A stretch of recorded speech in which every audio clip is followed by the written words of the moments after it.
Olá, vamos começar mais um Uberlândia de ontem e sempre. Estamos no programa de número 603, com uma trajetória de mais de 13 anos, buscando resgatar história, memória e cultura de nossa cidade. Neste programa você vai conferir o conteúdo da edição de número 14 da revista Almanac Uberlândia de ontem e sempre. Temos também a ex-vereadora e professora Marta Panuzio. No baú do PH, Paulo Petri relembra a importância do trabalho da CTBC no dia da inauguração do Estádio do Parque do Sabiá. E no Prosa Mansa, o engenheiro de história Celso Machado entrevista a professora Adriana Souza. É daqui a pouco.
O Almanac Uberlândia de ontem e sempre chega na sua 14ª edição, com muitas histórias e curiosidades da nossa querida Uberlândia.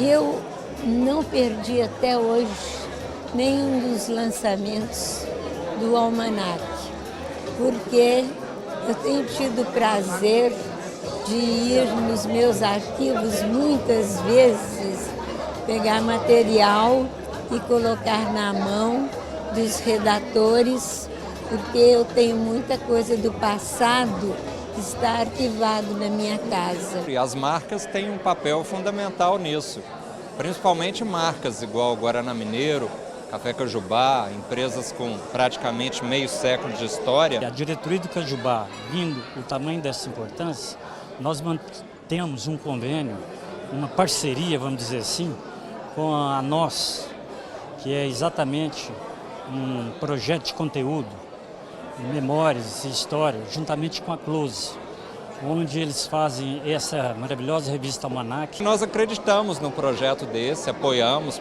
por meio da Lei de Incentivo à Cultura, e o retorno é excelente. Tem uma consistência, tem uma perenidade, né? As edições são colecionáveis, as pessoas guardam em casa, vão para as escolas.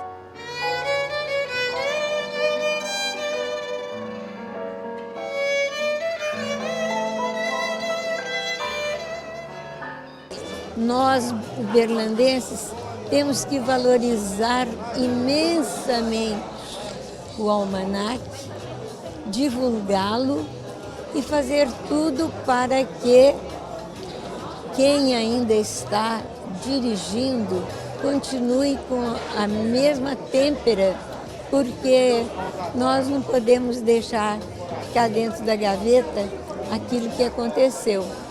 Nós precisamos deixar que a nossa mocidade, as pessoas que convivem conosco também, tenham oportunidade de ler e reler o que aconteceu aqui na cidade de Uberlândia. O Almanac, ele traz essa narrativa de uma forma, vamos dizer assim, que até poderia dizer assim, tradicional, né? Hoje tudo é digital, e também mantém vivo o conceito, e mais uma vez a pertença, fala alto, da coletânea, do colecionar. Fala assim, isso é coisa do passado, não é. O meu neto coleciona o álbum de figurinha da Copa do Mundo. Então isso é nato nas pessoas, vem com elas. Então eu acho que o almanaque, até pelo seu nome, ele traz essa visão e essa oportunidade ímpar às pessoas. Eu queria aproveitar a oportunidade que me deram para agradecer a matéria do jornalista Carlos Guimarães no Almanaque de Uberlândia, que muito me honra e representa para mim um reconhecimento dos 9 anos que eu passei em Uberlândia, morando e dando aula e trabalhando como artista. E daqui a pouco vamos conhecer a vida da ex-vereadora e professora Marta Panúzio. É logo depois dos comerciais.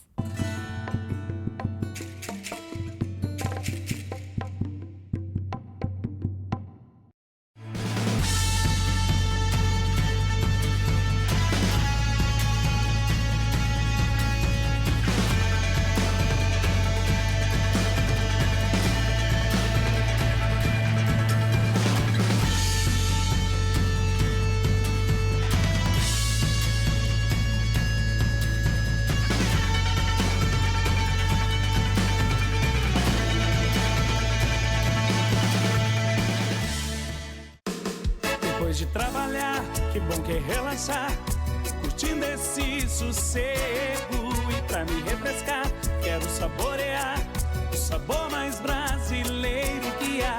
Quero Guaraná Mineiro, quero Guaraná. Quero Guaraná Mineiro, refrescar meu corpo inteiro. Quero Guaraná Mineiro, quero Guaraná Mineiro. Guaraná Mineiro, sabor único.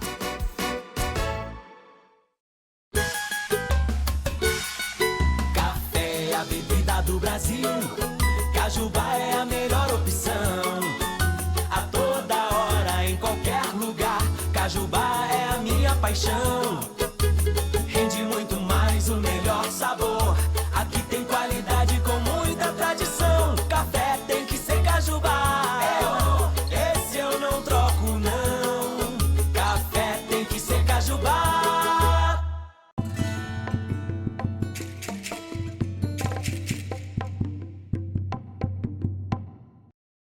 Marta de Freitas Azevedo Panúzio. Foi professora, vereadora, escritora, mãe. Confira agora a fascinante história dessa grande mulher. Nasci numa família grande, amorosa, família amorosa. Todo mundo implica com todo mundo, isso é ótimo, né? E a gente teve muitas tias, muitos primos, muitos quintais, uma infância cheia de tudo de bom. A gente não foi rural, roceiro, por falta de opção, não, foi por opção mesmo. A gente se criou naquele quentinho gostoso, sabe? Que é a cultura popular e o entrosamento de tudo. Essa docilidade me preparou para uma vida muito boa, porque eu tive muitos embates, né? Na opção política da gente, depois da minha família, já agora por influência do meu pai. A minha casa era uma casa onde comunismo era servido antes da sobremesa. Meu pai era comunista, apaixonado, ele achava que o comunismo era a saída para a humanidade. Minha mãe era geógrafa, professora de geografia, e a minha mãe era cartógrafa, ela fazia mapas. Então, ao se tornar mãe, ela não contava a história para a gente. Eu vou contar uma história para vocês agora, lá na Floresta Negra. Não, todo mundo em volta dela, e ela pegava o lápis, o papel e falava assim, ela falava, isso aqui é uma floresta, chama Floresta Negra. Essa floresta não é aqui pertinho, é longe. A gente não vai chegar lá, porque tem que atravessar o mar, tem que nadar muito, tem que pegar um barquinho, tem tubarão. Então, já é longe essa floresta, lá na Alemanha. Na Floresta Negra tinha um castelo, e ela fazia um esboçozinho de um castelo, e tinha não sei o quê, e a gente já mudava para a Floresta Negra, de corpo e alma e sonho.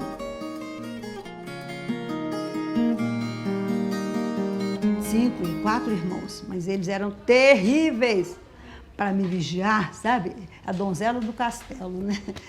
Selecionaram minhas amizades, meus namorados, implicavam com tudo. Eu me achava super infeliz por causa que é isso, esse patrulhamento total, né? E a família decidiu por mim, porque eu tive um acidente de carro aos 6 anos, um carro me atropelou e me arrebentou. E o médico, eu levei muitos meses para voltar a andar. E os médicos disseram, ela jamais será mãe. Eles vão criar essa menina para esporte, para cultura, para música, para viagem, para o mundo. Porque ela não vai nunca conseguir ter um filho. Eu tive 5, né?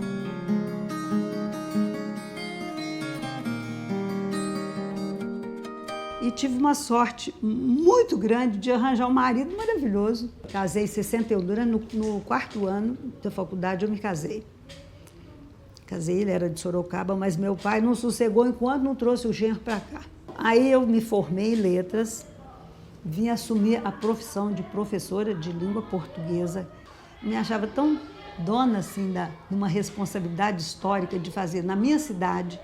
Aqueles 200, 300 meninos que convivessem comigo aquele ano, gostassem de ler, gostassem de se colocar, de me contradizer, sabe, de dominar a palavra, de exercitar a rebeldia deles, que era bonita demais, a adolescente rebelde que contesta, né? Então eu fui uma professora super feliz na minha vida, apaixonada pela sala de aula. E fui muito brava na sala de aula. Eu paro em posto de gasolina, em oficina mecânica, em beira de estrada, em todo lugar, e o pessoal fala assim, a senhora que é a dona Marta? Me reconhecem muito, eu até sou bem agradecida por esse reconhecimento. E aí a gente viveu os horrores da ditadura, né? Horrores da ditadura. Eu me casei em 59 e a vida está começando e já começaram muitos problemas. Minha família sofreu demais, 64, até terminar o período da ditadura, né? Perseguição, depredação, invasão de patrimônio, corte de crédito financeiro, tortura. Não foi um horror. Daquela menina oprimida em casa, muito vigiada e tal, eu tive no casamento a oportunidade de crescer muito. Eu fiz especialização em língua francesa, eu fui vereadora por 2 mandatos, que é uma atividade rara em Uberlândia. Poucas mulheres viveram a vida legislativa e eu tive esse prazer, esse privilégio, né? Em 91, meu marido morreu rapidamente, teve um câncer de próstata e já era o 4º ano de tratamento e ele veio a óbito em 91. Ao mesmo tempo, a Delegacia de Ensino me chamou para me declarar como terminado o meu período de professora. Eu já estava professora há 32 anos, então eu perdi o marido, encerrei minha profissão de professora na escola pública, que era a que eu queria, na minha proposta politizante, né, de ser uma professora atuante e tal. E aí veio 92, veio a eleição e eu não fui eleita. Então foi assim, o funeral do rei Nagô, acabou de uma vez, uma porção de coisa. Já os filhos, aí que eu me dei conta que eu morava numa casa enorme e vazia, porque todos os filhos eram universitários. Então eu me vi numa casa sozinha, sem mandato, sem a profissão e sem seu marido. E nós, assim, caí no buraco sem fundo. Custei muito a sair disso. Mas eu decidi que o Banco do Brasil, eu tinha dívidas grandes, meu marido tinha dívida de trator, de máquina, de irrigação, de tanta coisa. Estava começando uma atividade rural muito moderna e a fazenda garantia aqueles investimentos. E o Banco do Brasil executou, né? Na porta do fórum, leilão. E para salvar aquilo, nós conseguimos um prazo maior e eu me mudei para a fazenda. É daí a minha mudança.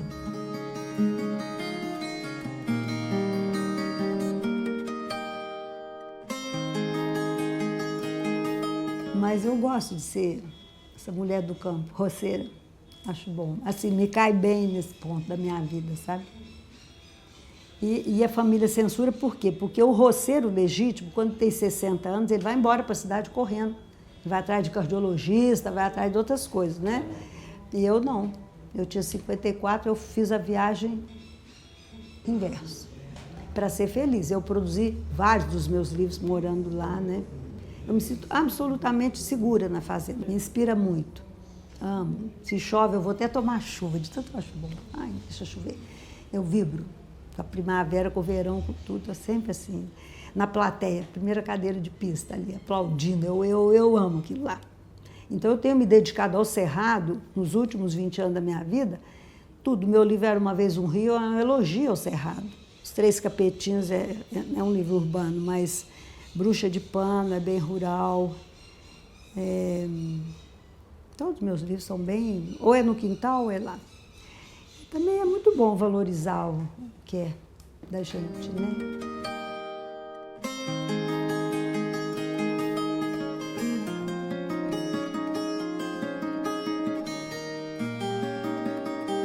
A vida passa, então a hora que a gente fala assim, gente, como é que foi que passou? Passou depressa? Não, passou minuto por minuto, não é? Tem essa coisa de passou foi ontem. Não foi ontem não, faz 10 anos, faz 20, faz 15, faz 50. Então a contabilidade da memória é muito artificial, né? Tudo que foi bom passou depressa, o que foi ruim está passando até hoje, não é nada disso. Tudo passou no mesmo tempo certinho. Mas eu sou uma pessoa assim, feliz, que eu enfrento situação, eu sou prática, sabe? Prática. Nada me tira o prazer de pôr o meu tachinho de cobre no fogo e fazer um doce para o jantar. Eu gosto de coisa trivial e tal.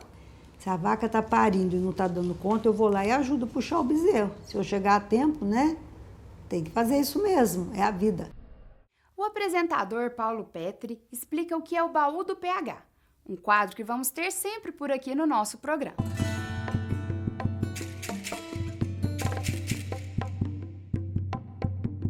Olá, amigos.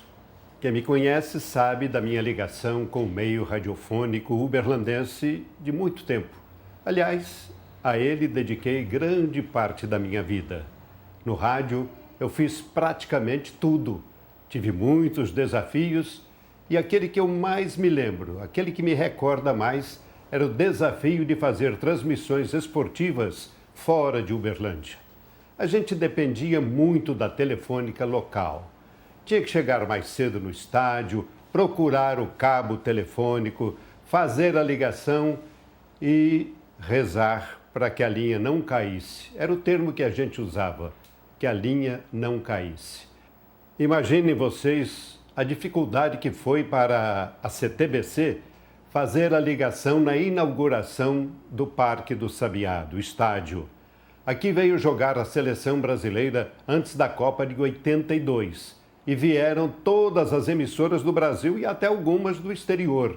E a CTBC fez aquilo que mais tinha que fazer e fez com competência, exatamente, ligar para que todas pudessem fazer a transmissão. E é isso que vamos saber agora na matéria que vamos exibir. Chega o grande dia. A inauguração do estádio Parque do Sabiá. Uberlândia em festa para receber a seleção brasileira e o presidente da República, João Batista de Figueiredo. O presidente chegou ao estádio acompanhado do então presidente da CBF, Giolite Coutinho. Foram rápidas palavras em seus discursos. Afinal, o jogo marcava a despedida da seleção que embarcaria para disputar a Copa do Mundo na Espanha.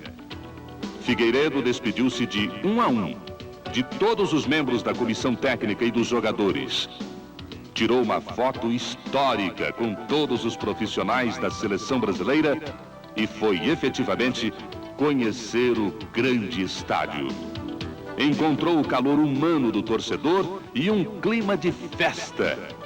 O público superlotou o estádio, um total de 79.645 pessoas. O Brasil venceu a seleção do Eire por 7 a 0.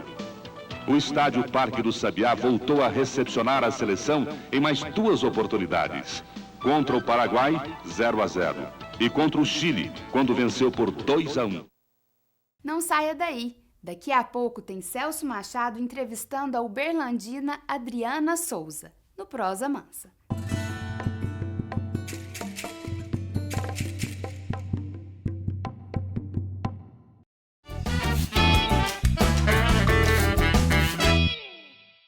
Olá, primeiro deixa eu te agradecer por estar comigo durante toda a semana, comigo e com a equipe do Manhã Total, né? Nesta semana, mais uma de abril. E claro, pedir para que você acorde cedo na segunda e vem comigo para começar a sua semana muito bem. Além das notícias do fim de semana, a gente traz muitos assuntos interessantes para você.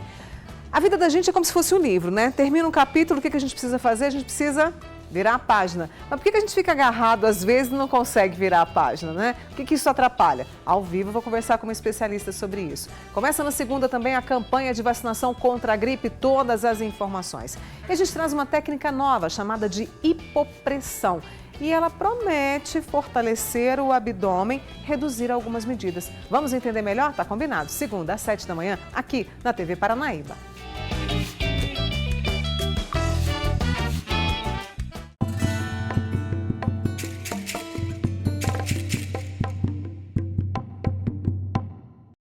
O engenheiro de história Celso Machado entrevista a professora e jornalista Adriana Souza.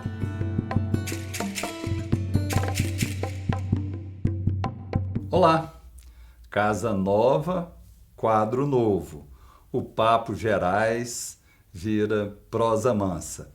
E para estrear o programa, eu fui buscar alguém que é muito próximo, que compartilha de várias etapas, de várias iniciativas profissionais nossas. Eu já briguei demais com ela, mas hoje eu a considero uma grande amiga e uma parceira e tanto. Adriana Souza. Adriana, fala um pouquinho onde você nasceu, da sua família, as primeiras lembranças da infância, as mais marcantes. Olá, Celso, um prazer estar aqui com você. Eu sou natural de Franca, no interior de São Paulo, mas muito pequena, eu me mudei para uma cidade chamada Mogi Guaçu, também no interior de São Paulo, e são de lá as minhas primeiras lembranças. Tenho 3 irmãs, nós crescemos em Mogi Guaçu e era uma infância tranquila, meus pais eram professores, então eu me lembro muito de entrar na sala de aula, né? Eles trabalhavam em casa, a escola deles era um curso de alfabetização para adultos. Então nós crescemos nesse meio de educação, coisa que acho que logo cedo ali plantou muito em mim essa semente da comunicação, da educação, como coisas que eu sabia que tinham grande importância. E o jornalismo? Bem, o jornalismo entrou na minha vida já na adolescência, né? De Mogi Guaçu nós voltamos para Franca e eu passei toda a fase da adolescência e juventude em Franca. E na época em que o Brasil passava pelo processo de redemocratização, com a primeira eleição indireta para presidente da República, Tancredo Neves, a morte precoce do Tancredo antes de assumir, todo aquele contexto político daquele momento me fez ter um interesse maior pelo jornalismo. E ali, com 16 para 17 anos, eu resolvi fazer esse curso, né, porque eu acreditava realmente no papel social que o jornalismo tinha de formar e informar as pessoas. E a escrita hoje, a imprensa? Hoje, profissionalmente, eu tenho atuado muito mais como jornalista corporativa, né, que é a área a qual eu me dedico aí tem mais de 20 anos, eu escrevo para empresas, mas eu continuo sendo uma apaixonada pelo jornalismo, né, eu acho que o jornalismo é fundamental para a vida em sociedade, seja ele em qual plataforma for. E Uberlândia? Uberlândia é a cidade que eu adotei para viver, para ser feliz. Eu estou em Uberlândia há 24 anos, me considero realmente uma uberlandina apaixonada por essa cidade. Me encantam os lugares, me encantam as pessoas, me encanta a cidade. Foi aqui que eu verdadeiramente me tornei adulta, né? E é uma cidade com a qual eu tenho e acredito que terei para sempre uma relação de amor, de respeito, e sonho em ter uma Uberlândia mais humana. E a Adriana, professora? Esse é um capítulo muito bacana, né? Eu começo falando que criança eu já ia assistir às aulas dos meus pais, né? E aí há cerca de 9 anos eu comecei a dar aula em cursos universitários na área de relações públicas e jornalismo, e ensinar é uma das minhas grandes paixões. Ensinar tem um poder de cura, que acho que quando a gente ensina, a gente está compartilhando o que aprendeu. Acho que a educação ela tem o poder de curar quem ensina porque essa pessoa está compartilhando aquilo em que acredita e ela tem o poder de curar quem aprende, porque ao aprender a gente tem um potencial muito grande de transformar a nossa vida e de transformar a vida do outro. E a história de Uberlândia?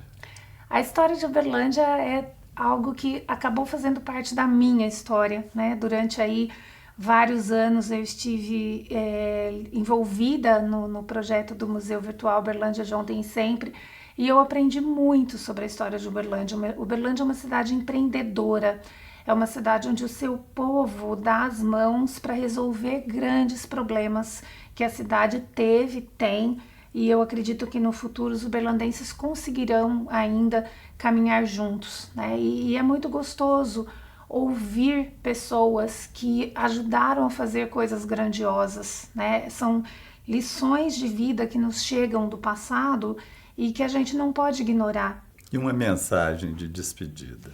Nós somos pessoas diferentes, nós pensamos diferentes, nós temos origens diferentes, planos e projetos de vida diferentes, mas nós estamos aqui para viver juntos. Então, acho que o maior desafio que eu vejo hoje para todos nós enquanto sociedade é que cada ser humano resgate a beleza do pensamento autônomo, a beleza da educação, a beleza da reflexão, para que a gente possa, sim, compartilhar ideias com quem pensa de maneira completamente diferente da gente e que a gente consiga aprender, que a gente consiga influenciar, que a gente esteja aberto para ser influenciado. Eu acho que a gente precisa se lembrar de uma frase que acho que é de um cineasta, me foge o nome agora, que toda unanimidade é burra, né? Então vamos valorizar a diversidade, a pluralidade de pensamento. Isso tem feito falta para a sociedade. Obrigado, Adriana. O melhor do Prosa Mansa é que a gente não precisa perguntar. Até a próxima. E o programa chegou ao fim. Te espero no próximo domingo às 10h30 com os 50 anos de carreira do ator Flávio Ercioli e o livro do design Alexandre França no quadro Autores Uberlandenses. Até lá!